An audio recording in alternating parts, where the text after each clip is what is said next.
presented by Adishakti Films.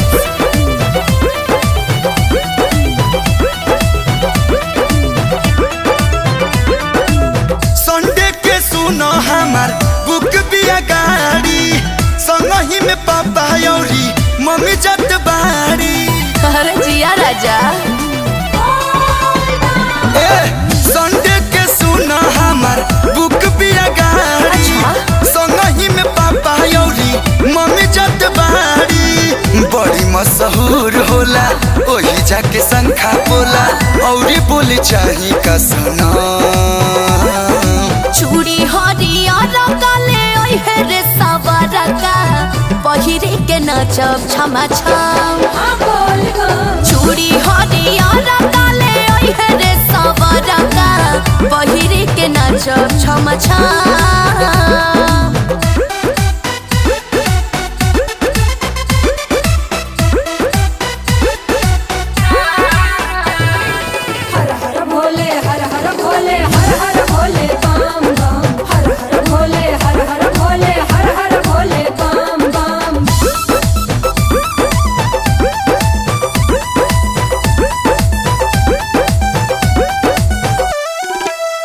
मन पर के बेरी बेरी फोन हो हम तो भीड़ भाड़ में रहब तुए लोन हो बुझलू। ताहर मम्मी पापा संघावे में रही है हो घरी घरी कर फोन बुका कही है हो। अरे अरे मोर सोना कितनी तुम अच्छी होना रख बात याद हरदम। चूड़ी हरिहरा काले ओहे रे सवरका पहिरे के नचब छमा छम।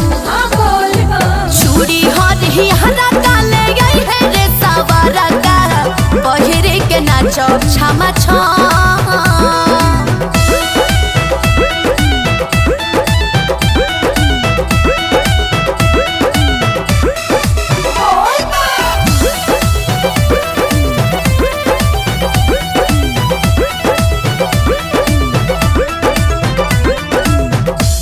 कॉल करब तू करी पसंद हो यही बहाने होई बाबा दर्शन हो।